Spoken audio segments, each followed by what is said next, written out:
नहमदुहु व नसल्ली अला रसूलिहिल करीम अम्मा बाद फ़अऊज़ु बिल्लाहि मिनश शैतानिर रजीम बिस्मिल्लाहिर रहमानिर रहीम। जैसे कि आप हज़रात को मालूम है कि वोट के दिन हैं, इंतखाबात के दिन हैं, तो इस मामले के अंदर मेरा और आपका क्या किरदार हो, मैं और आप किन को वोट दें, और मैं और आप ये समझ लें कि दीन के लिए वोट देना है जिसको भी देना है। इंतखाबात में वोट की इस्लामी हैसियत क्या है, अपने वोट का इस्तेमाल करना शरअन ज़रूरी है, वोट ना देना हराम है। इंतखाबात दुनियावी मामला नहीं है बल्कि दीनी मामला है, और इंतखाबी मुहिम के 10 मुनकरात भी हैं। और इसी तरह मैं आपको बताता चलूँ कि इस्लाम के अंदर वोट की क्या हैसियत है। वोट ये एक गवाही है, और ये एक अमानत है, और ये एक वकालत है। आप जिसको भी वोट दे रहे हैं, आप उसकी तरफ से शहादत दे रहे हैं, गवाही दे रहे हैं कि ये बंदा मुल्क के लिए भी सही है और अमानतदार भी है, दयानतदार भी है, मेरा भी रियायत करेगा, ये मेरे मुल्क की भी रियायत करेगा, मेरे मुल्क की भी हिफाजत करेगा, और यहाँ पे दीनी निज़ाम को नाफिज़ करेगा। ये नज़रिया है शहादत का, वोट का, कि मैं और आप जिसके ऊपर मोहर लगा रहे हैं, जिसको वोट दे रहे हैं, तो इसके पीछे ये सारा मंज़र है कि मैं इसको अमानतदार समझ के वोट दे रहा हूँ। अगर हमने किसी नाअहल को वोट दे दिया और वो हुक्मरान बन गया, तो जितना वो जुल्म करेगा उसके अंदर मैं और आप बराबर के शरीक होंगे। तो इसलिए अभी इलेक्शन के अंदर 1-2 दिन है, अभी हम अपनी जांच पड़ताल करें कि मेरे इलाके में कितने लोग हैं जो इलेक्शन के लिए खड़े हुए हैं, और कितने हैं जो इलेक्शन के लिए आगे पीछे लोगों के पीछे भाग रहे हैं वोट लेने के लिए।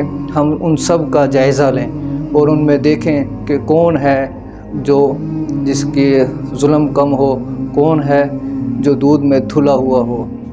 आजकल दूध में धुला हुआ तो कोई नहीं है। हम देखें कि कौन है जो दीन पर चलने वाला है, कौन है जो अमानतदार है, कौन है जो मेरे और आपके मुल्क की हिफाजत करने वाला होगा, अमानत की रियायत रखने वाला होगा। तो ये हम देख के उसके बाद किसी को वोट दें, ऐसे ही किसी अरे गहरे को वोट ना दे दें, वरना ये वोट वबाल का सबब भी बनेगा। झूठी गवाही है, ये पैसों के ज़रिए से वोट ख़रीद लेते हैं, ये शरन नाजायज़ है और ये झूठी गवाही है, और इसी तरह ये रिश्वत के ज़ुमरे में भी आता है, और ये रिश्वत भी है। लेकिन नबी सल्लल्लाहु अलैहि वसल्लम ने कितनी सख्त वईद सुनाई है, अर्राशी वल मुर्तशी किलाहुमा फिन्नार, कि रिश्वत लेने वाला और रिश्वत देने वाला दोनों जहन्नुम में है, दोनों आग में हैं। कितनी बड़ी वईद है। तो कभी भी किसी वोट के ऊपर 1 रुपया नहीं लेंगे तो ये शरन आपके लिए हराम होगा, जायज़ नहीं है। इसी तरह अल्लाह के नबी सल्लल्लाहु अलैहि वसल्लम ने फरमाया कि आपको सबसे बड़ा गुनाह ना बताऊँ, अकबरुल कबाइर। सहाबा ने कहा या रसूलल्लाह ज़रूर बताएं। तो आप सल्लल्लाहु अलैहि वसल्लम ने फरमाया कि अल्लाह के साथ किसी को शरीक ना करना, अल्लाह के साथ किसी को शरीक करना सबसे बड़ा गुनाह है। वालिदैन की नाफरमानी करना गुनाह है। खूब अच्छी तरह सुनो। फिर अल्लाह के नबी ने फरमाया अला व कौल ज़ूर, अला व कौल ज़ूर, कि झूठी गवाही से बचो, कान खोल के सुनो, झूठी गवाही से बचो। अल्लाह के नबी सल्लल्लाहु अलैहि वसल्लम तक की लगाए हुए बैठे हुए हैं और ये बातें इरशाद फरमा रहे हैं। लेकिन जब झूठी गवाही की बात शुरू की अल्लाह के नबी सल्लल्लाहु अलैहि वसल्लम ने, तो तकी से उठ के बैठ के खड़े हो गए।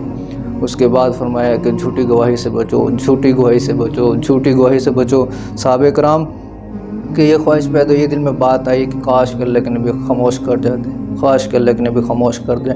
इतनी बड़ी वईद सुनाई, अकबरुल कबाइर कहा है। तो इसलिए मैं और आप ये सारी चीज़ें देख कर किसी को वोट दें। और इब्न उमर रज़ी अल्लाह ताला अन्हु को उमर रज़ी अल्लाह ने क्यों इस बात से मना किया था कि इसको हुक्मरान नहीं बनाना, क्योंकि हमारे यहाँ तो ये है कि जो हुक्मरान बनेंगे उसके मज़े हैं।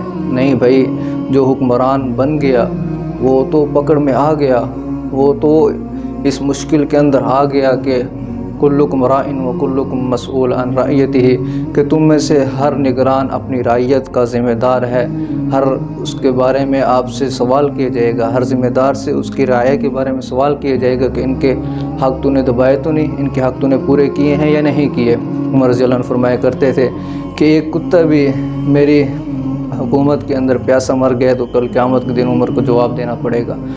तो आज देखें हम बड़ा बनने को فخر محسوس کرتے ہیں، حالانکہ یہ خدمت کا میدان ہے۔ ووٹ لے کر بڑا بننا، MNA بننا، MPA بننا، PM بننا، تو یہ کیا ہے؟ خدمت کرنی ہے عوام کی، اور یہ تو اللہ کی نظر میں مارا گیا اگر اس نے حقوق پورے نہ کیے۔